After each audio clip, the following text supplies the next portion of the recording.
In this episode, I'm joined by Danielle Kucera, Chief People and Risk Officer at 360 Advance. We explore how HR and cybersecurity intersect, why employee appreciation isn't just lip service in a compliance-heavy industry, and how mentorship, flexibility, and culture play a major role in retention and growth. And now, a quick word from our sponsor, ThanksCrate. Giving gifts to your employees rocks. Forgetting gifts for your employees sucks. Employee appreciation boosts retention by 48%. But tracking the dates is tedious, finding gifts is overwhelming, and it's too easy for people to fall through the cracks. ThanksCrate makes employee appreciation easy, so you never forget another gift again. Simply connect your payroll provider to get all your employees, their birthdays, and milestones in one place. Book a call with a ThanksCrate gifting agent to design your employee appreciation plan so you can be the rockstar workplace that never forgets anyone. ThanksCrate. Book a call with your gifting agent now.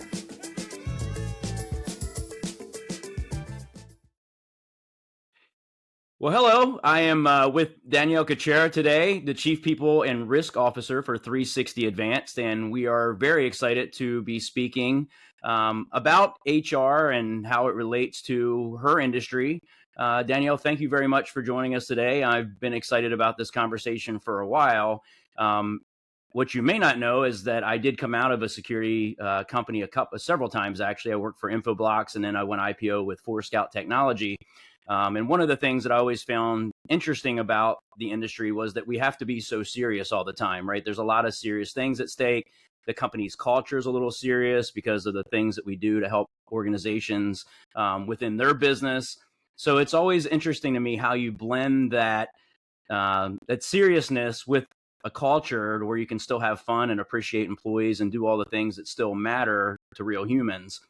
So that's the curiosity and what I had from today to really speak to you about.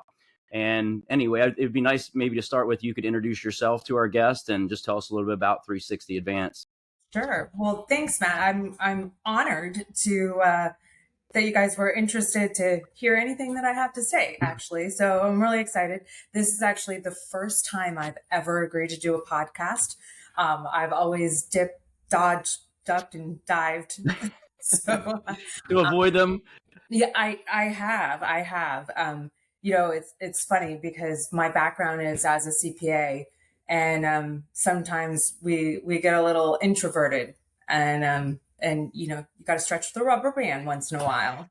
But so as I mentioned, my background, I started with Arthur Andersen as a traditional financial statement auditor.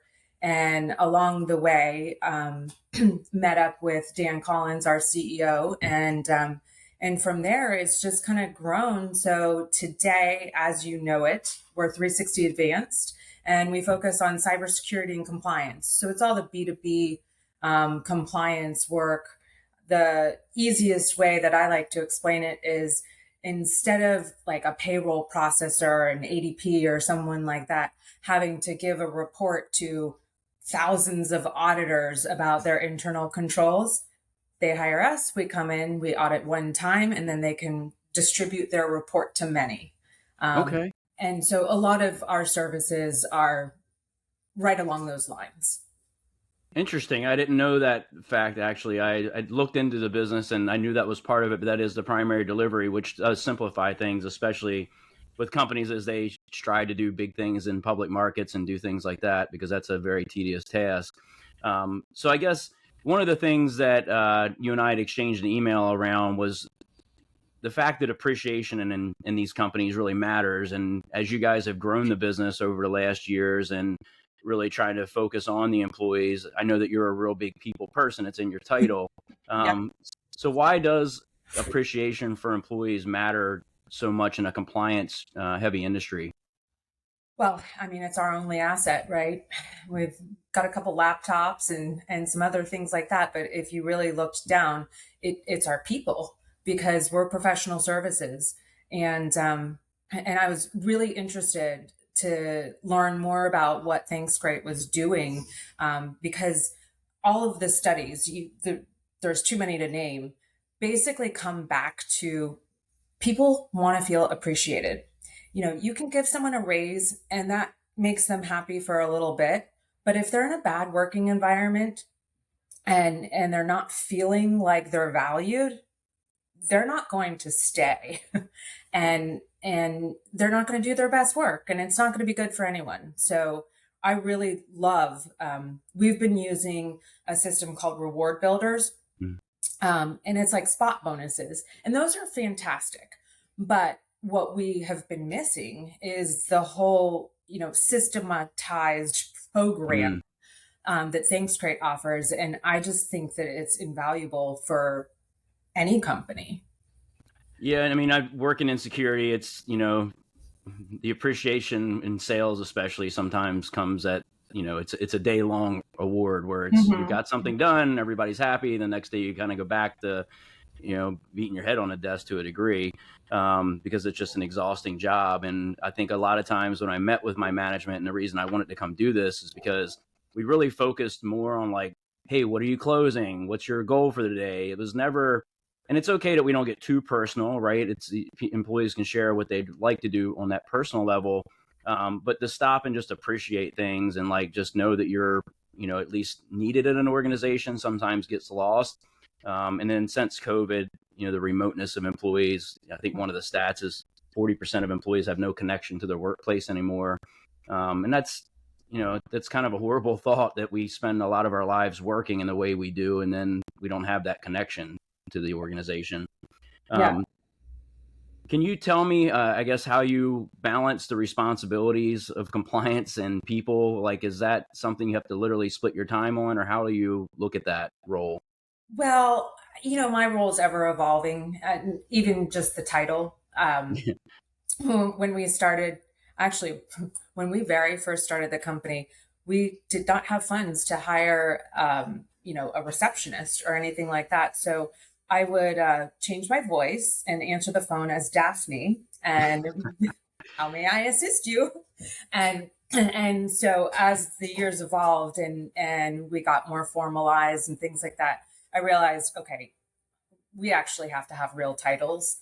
And it really resonated with me because I've always been by default responsible for our HR function. Mm. And then our quality department has always rolled up to me. And if you really dial that back, it's about risk management, and some other things. So nowadays I have two different departments reporting up to me, but um, you know, our director of quality, and we just added quality and innovation, is so amazing that it's more of a mentorship and just working with her, and Mhm. I can focus more of my time on the HR side. And we purposely decided to call it people, not HR, because human resources, like, really, what is that? That's just a Yeah. component of working with people. So I, you know, and for an accountant, I, I've always taken an interest in people and been intrigued by it. So that's really the my passion area where I love to focus. Well, yeah, and that's good. I think you're right. HR is more of a department, and then individually, people have responsibilities that should be really specific or targeted to keeping the employees engaged. It's like historically, we all kind of a little bit worried about, an engagement with HR, to be honest with you. It seems Yeah. like, large organizations, when I hear from HR, I'm like, oh, I'm in trouble. I did something. Yeah. And I think changing that a little bit to where people start to really think about HR as, a department that's there for, to protect every side of it, right? The people you work with along with yourself. I think it's really important. So when you guys I think you've been growing pretty fast. Yep. Yeah. How do you keep, or how do you look for signals rather, in an environment that's growing with the compliance pieces that you have going on at all times based on the nature of your business? It's pretty serious. How do you look for signs of, individual humans, not being, in a good place in the organization to be able to help them? Well, you know, when coming from Big Four, right, there were a lot of great things with that, but then there were things where I felt like you could get lost in the sauce. I also worked for, a publicly traded beverage company at one point, and then when we started the firm, there was maybe 7 of us, and so it's pretty easy to keep your pulse on, how the person sitting next to you was doing, right? And as we started to grow, we thought, how can we preserve this and keep the small company feel, but also have the big company perks, if you will. Mm. One of the things that we've done is we call them crews. So there are some studies that show that groups of 20 to 25 individuals work very well together, and you can mimic the small company feel of a lot of things. And people can bond and get camaraderie, and also focus their time on like group projects within, right? So we looked through the company and divided up our delivery department into crews, and then sales is in a crew. HR and QC got combined together since they report up to me, and it's been really cool to watch what we've been able to do with that. Within a crew, every time a new person gets hired, they get assigned a buddy. Okay. And then there's a coach. So a buddy is going to be more at whatever level you're hired in at. We're pretty traditional in the sense of like you get hired in as a staff person, then a senior manager, and up the chain. So by initially coming into the firm with somebody who's designated as your buddy, you have some things that, routine things that you both know you need to do together. You get the comfort of knowing you have a buddy, you've got a pal. And then a coach is typically at the manager level. So you also have somebody looking out for you specifically as you're progressing through your career. And then our crew leaders are, responsible for the whole crew. And we have different meetings that happen and things like that. But it also creates a sense of just friendship where, a lot of people will see if they're in the office, they get together for lunch, they go on coffee runs together. I've seen a lot of people, become such good friends that they're at each other's wedding or throwing baby showers and things like that. So we've found that that's been probably one of the biggest keys to our success now that we're well over 100 employees, is kind of keeping some of those small groups. That's pretty interesting. I've never experienced that personally where I went in. It was kind of, I won't say you're on your own all the time, right? But it does feel a little bit like that, where more in competition with other employees rather than anyone trying to guide you along. And I love that camaraderie because, at the end of the day, when I look at the company like Forescat I was at, we went IPO there. When the company's gelling in that way and everybody's kind of showing up for the same, one team, one mission mentality, then everybody's looking out for each other. And it really is a different result for the business in the end of all that versus when you don't have that. And I think, I've had 7 to 10 career paths in different companies, and one with Infoblox, one with Forescout that I had where I felt that those companies went IPO. The other companies did okay, but they just never hit that gel point to where things just really blew up and exploded for them on that level. Was there anything, I guess, in looking back, so, you guys are over the 100 mark. When you joined, was it smaller than that, or was it around the same size that it is today, or what's the... I like to give our CEO a hard time because technically I was there before him. Started as a traditional CPA firm.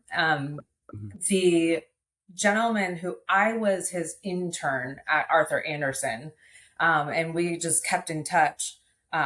He wanted to start a accounting firm after Enron and all that jazz. And then Dan came about a year later, and he wanted to introduce the idea of IT auditing. But at the time, he was not a CPA, and we were CPAs. So that's kind of how it started. And again, we were more a band of contractors, I would call it. And I remember we started hiring people, and for years we paid everybody else more than we paid ourselves, and got real excited when we could get on like automatic payroll deposits. True startup story here. Yes. We started. I mean, if someone presented me with the same opportunity now, I would tell them that they were on drugs, and it was crazy. It seemed like a dream. Yeah. Yeah. But looking back, we had some core values that never changed. A lot of it was about teamwork and doing the right thing, and doing the right thing by people that join up with you, whether they stay or go, as long as they do it the right way. And I think that really helped us grow. And we have a ton of employees that they have had 10-year anniversaries with us and things like Wow. that. And we have other folks who have either, come to a point in their career where it was time for them to move on, and then they're great referral sources for us. They'll become our clients. Some of them have even come back to work for us now. So we grew, it was the past, I would say, like 4 or 5 years that we got real serious about growing. And that's when we started, really looking and saying, okay, how big do we want to get, and how do we structure it the right way, for sustainable growth, And still keep the heartbeat of that together, which is hard to keep that culture in yeah, mind, right? When you start to scale out. it is. And well, it was really challenging after COVID, with the Great Resignation. Mm, We saw um, so many people getting picked off, being offered, they would have like 2 years of experience and be getting offered six figures and more in salaries. And we're like, we can't compete with that. But it's also not a sustainable business practice. for And them either. Yeah. right. And I would explain, I was like, hey, you're the last one to get hired at this unreasonable, not that you're not fantastic, but Yep. you do not actually command this Yeah. salary. It's not commensurate with your Not experience. market rate. Right. And what's going to happen is, as soon as these companies start experiencing financial hardship, they're going to lay you off. Like, that is what is going to happen. And we Mhm. had to explain to our team members, like, guys, we know you're going to get offers that are insane, and we will give you as big of salary adjustments as we can to maintain a sustainable model. But here's what's going to happen. And a lot of people trusted us and they stayed. And then those that left, like, we got phone calls that said, hey, I got laid off. Do you have a space for me? And unfortunately, most of them were like, no, we moved on. And, We have to as a business, yeah, right? I mean, yeah. it's unfortunate. But that was a real challenge, And and see, it, this is the balance too with like an HR role, right? Because building I had a sales company prior. I worked under Zoom Info's brand for like 9 years, and we trained people to get into technology, and they came out of various areas of life that weren't technology sales. So we would train them to be specialized tech Mhm. salespeople. And we know what's going to happen once you have a couple of years of tech sales experience.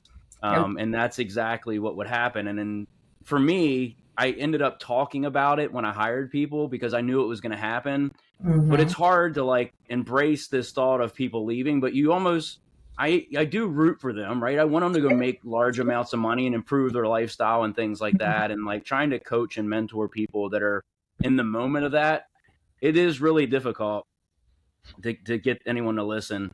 One of the things you said a minute ago, I want to go back to because I loved it. The fact that I have this ambitious idea where when employees leave, you send them a thanks crate. And people look at me a little sideways, but I can tell you're not going to based on what you just said, because it sounds like we both play the long game, which is listen, things change, environments change. Maybe it's us, it may not even be them, right? Maybe we just don't have the right work environment for them at the moment. But we do want them to go out and leave the company with this good impression. And for me, when someone leaves an organization, we congratulate them with that thanks crate, and people are like, you send an employee a gift that's leaving. Well, here's the reason: because when they're out having a celebratory drink or dinner with their friends and family about this new job, and they say, hey, what happened over at Thanks Creator 360 Advanced? I want them to say, you won't believe this. They actually sent me a congratulations present, thanking me for the time I put in and told me if I ever needed to come back to reach back out to me. Right. And I think you almost have to have that mindset in the market, because we want families to be able to improve their lives through better incomes and those things. And there's just time periods where the business can't afford to do it based on what our product delivery is and what we can charge our clients. There's a real reality to that. But I love the fact that you guys try to maintain that relationship, because I've worked for too many companies that as soon as you give your notice, like they want to throw you out the door that minute. And it's such an unhealthy feeling. It's like, it's not a personal thing. It's, we're all trying to just take care of our family. Looking into your background a bit, you have a lot that you like doing with mentorship and involved in the community. Have you been able to bring any of that mindset into the business at all, or how do you incorporate that? We have. So a big tenet within 360 is servant leadership.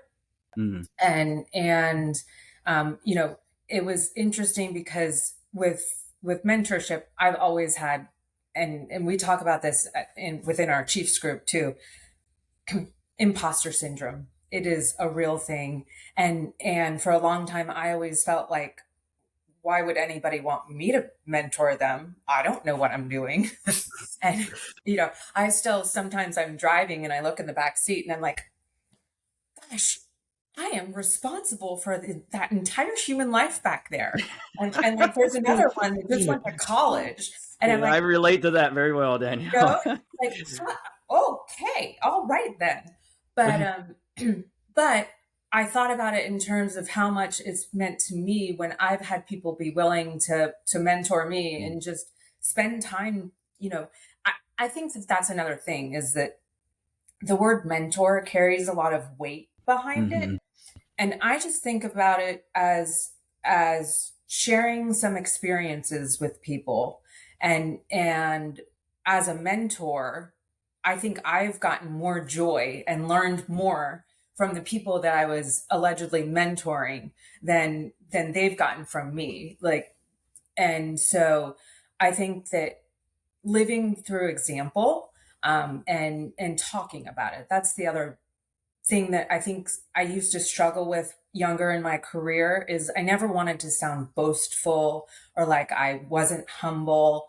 And I realized, though, it's really important to talk about the things that you're doing and the things that are important to you, so that people can hear it and learn from it. So we've always been really open about those things within the firm. And we've tried different ways to foster those scenarios and make it possible for people to spend time, whether it's philanthropy or, with other people and things like that, and just making sure that it is a priority. Like, we've worked it into our performance management criteria and things like that, so that, we're not just saying, hey, this is something that's important. We're actually showing you that this is part of your performance, measurements and things like that. So, but it's been pretty organic, I would say. Okay. And watching people see the relationships that are built, and then that next person sort of pays it forward and teaches that next person. And so it's been really joyful to watch, people that I've worked with for years doing the same thing and lifting up others. But I don't know. I mean, other than saying that, honestly, like, we really, really maintain the idea that, like, no one person knows it all, and it is okay to say that you need some help and guidance and things like that, and you can ask anybody. And then I think from there, there's some people who click and gel a little more closely and better than others, and you'll see it kind of blossom. I love the last podcast I did, they were talking about this kind of spark award that they do at the organization where, an act of positivity. And Whitney and I believe that a lot. That's why we have the Good Human podcast. It's not that we're the best. I'm not here to say what your level of good human is. That's not what I'm intending by saying this, but the podcast is supposed to inspire us all to learn from good humans to become better humans, all of us. There's no perfecting that. That's just an act of ongoing work.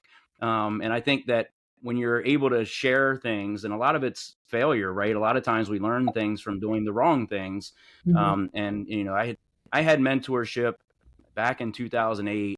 I was in a different industry altogether outside of tech, and one of the VPs at Juniper Networks started mentoring me for many years. And I ended up in tech in 2008 because of that mentorship. And I think that mentorship has a lot of different kind of meanings for people. And it doesn't always have to be like you're saying. It doesn't have to be this serious structured thing. Sometimes people that just don't have the career experience just need someone else to talk to and just hear things out. And you're right. It's when I get to do that, and I've trained a lot of younger salespeople getting into the career, not as much lately as I used to, but as I would talk to them, sometimes it would remind me of things that I had in the back of my mind that I wasn't utilizing today. Like I know it because we all get a little bit redundant or lazy in our own ways. But when we start talking to other people, it's easier to prescribe to them and then go, oh man, why am I not doing that? So it's such a healthy engagement with that. And then I guess when you build the, I'm sorry, I don't remember the name of how you group the 20 to 25 people. Yeah. So when you group those, is there typically someone you would consider like a mentor or someone in that capacity in those, or? Well, that's a great question. And we thought about that, but we don't want people to feel constrained that they have to only build the relationships within their crew. And so that's why we have the buddy and the coach, and then the crew leader. And we keep the mentorship piece. It's not even a formal program, actually. Got it. Traditionally, we've seen people outside the crews or even outside the firm, seek a different perspective, right? And it's one of those things that I always talk about.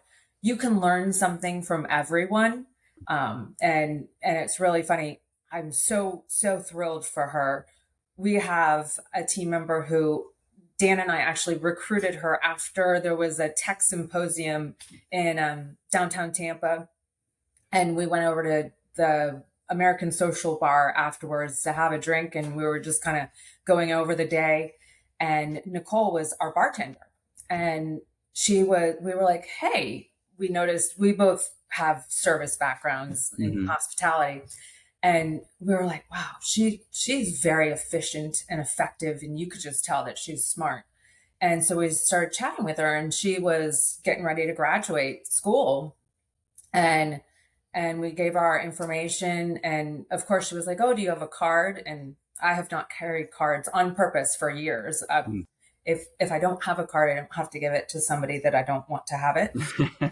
And smart. So I was like, no, give me a piece of paper. I'll write down our information. And she was like, these people are, I don't know if they really have a company. Yeah.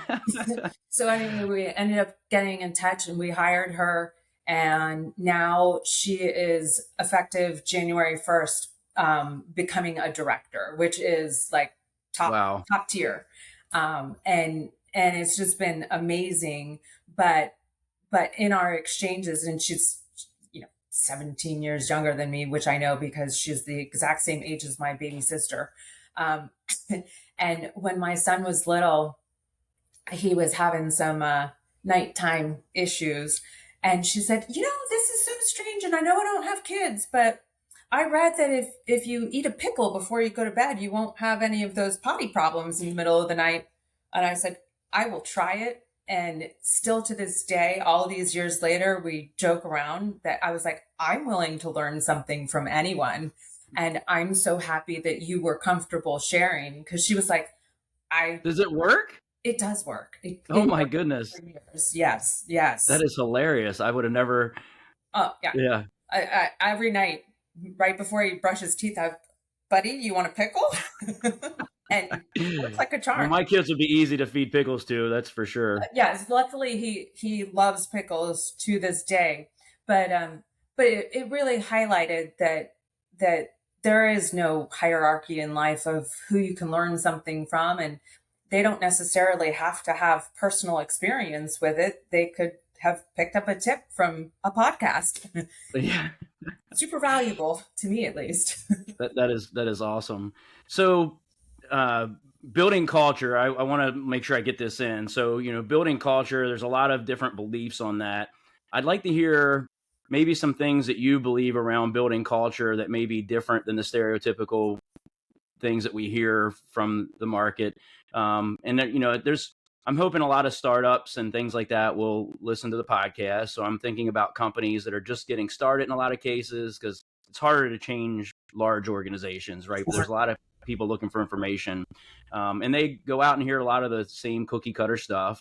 So I'm wondering what you may have that may not be controversial, but may be against the grain of like traditional thinking there. Yeah, well, here's me climbing up onto my soapbox because so when I was shortly after I came out of school and started working, that whole work-life balance term came out. Okay. Yep. And not to hate on Deloitte at all, but like that was their big thing. They were like, "Oh, come work at Deloitte. We have the best work-life balance." Well, that was a fat lie anyway. And and after a while, I thought to myself, like, this is unattainable. It's total crap, in my opinion. I mean, how could you ever balance your work and your life? Like, what do you do every day, particularly if you're a startup? I mean, I know for years I worked 7 days a week. If I don't work, there is no life, I can tell you. Right. And I just thought to myself, like, when I go work out, I don't try to like chop my arms off just because I'm doing leg day. Yeah. And I just thought, you're creating so much extra stress on yourself and your employees. And now I still see, I try to be pretty neutral on LinkedIn, but I saw these people giving advice about separating your personal life from your work and all these things. And I just said, that's bad advice. How about you try for work-life integration? And, what does that mean? I'm not suggesting that you ignore your family and just work all the time, or your friends, or whatever it is. But there's no way. I mean, when our daughter was little, I was like, I don't know what people do that have a job where they have to physically be there, because her gymnastics class was at 4 o'clock in the afternoon. Mm-hmm. I was like, but how do you do that? And just different things. And so I have been a huge proponent of work-life integration, because you're never going to achieve balance, but you can effectively integrate your work and your life, and everybody is much happier. My family can tell if I'm like secretly trying to work when I'm supposed to be doing something with them, watching a movie or anything else. Yes. or whatever it is. And Yeah. we go down to, we have a place in Miami Beach, and we go down there during the summer, and I explain in advance, yes, I can join down here and work from here, but I cannot just take a month off work. Mm-hmm. And so I set expectations in advance with them of saying, hey, yes, I can do fun things, but I am going to have to give appropriate attention to work, and here's what that's going to look like. And this way, when I step out to do something, they're not upset about it, because I've already talked about it. Mm-hmm. And then I think as an employer, it's incredibly important to live that. Employers can talk about flexibility, but if you don't really, be open and honest about it, then are you really preaching to your employees, or is it just lip service? Mm-hmm. And for us ladies, I don't think that the gentlemen have this, but we had an open chat one day about our hairdressers are not working at 8 o'clock at night. So when do Mm-hmm. we have to go get our hair done? Well, smack in the middle of the day. And what do? I bring my laptop and I get Mm-hmm. plenty of work done. I've, you know, I was at the hairdresser yesterday and she was like, "Did he hear the blow dryer drying while you were on the call?" I was like, "He didn't seem to." It was fine, you know? Good, good tech now. And so, but I think that by being honest about it and addressing it, and that's, I'm fortunate and blessed that I work with some of the best dads I have ever known. And and I think that has been really helpful for us, and I would encourage any startup, any other companies to, you know, be open. Nobody ever looks sideways when somebody says, "I have donuts with dad. I have, a school Christmas party to go to," and things like that, because everybody understands like that's really important. And also, we're going to get the work done. Nobody's going to ignore what needs to be done Mm-hmm. because they spent 45 minutes at their kids' school, and that builds loyalty, trust, you know, makes people work way harder than they normally would. I mean, honestly, people ask, "Well, why is your team so loyal?" I'm like, "Because I'm thoughtful and nice to them and supportive. And if I need to pick up slack for them because they have something important to do, I'm happy to do so." Mm-hmm. I know that by making deposits into that favor bank, it's going to come back to me tenfold. So, I'm a big fan of that, and it's a dad with 4 kids myself. There's been a lot of sacrifice in my family, and I've explained to my kids since the beginning what that is for. And listen, Whitney, who is my business partner, and her and I talk all the time about that whole thing. Right, when we work for Silicon Valley companies, it's like the unlimited PTO thing. I don't even want to turn you loose on that one if you feel like me on that one, but it's not a real thing, right? It's like they present that to you as a big package deal, and then if you use too much of it, you're going to be in HR for the wrong reason. So it's, that's the balance there as well. But there are certain jobs out there that if you want to go and clock in and clock out, you can do that and have that type of balance. It comes with a restriction on income and upside, which is, kind of what we leave behind when we go into the workforce the way we do to build companies. And I think that the people that join companies that are trying to achieve something, when they sign up for that, they really do understand that there's going to be times where you can completely disappear and the business doesn't need you, and you'll know that moment. And then there's times where we all have to just stay participating. But in the whole scene of things, like the startup world is just, it's an odd thing. Not everybody understands, and in the Tampa market, I think we had 328 startups at one point when I first got here. Working out of Silicon Valley, there's 328 in the Salesforce building alone out there. mhm. So when you would hire people to start up, there is this perception that a startup is like Fort Knox. It's like it's just built on something, whether it's successful or not. But there's an owner and there's this business, and it just is an endless pit of things. And when you can't buy a trash can to go under the desk, or you can't invest in certain things, it's hard for some people to understand why we're all participating so heavily to try to make it into something. And then when you get on the other side of it, you look at really large companies like IBM and some of the big ones.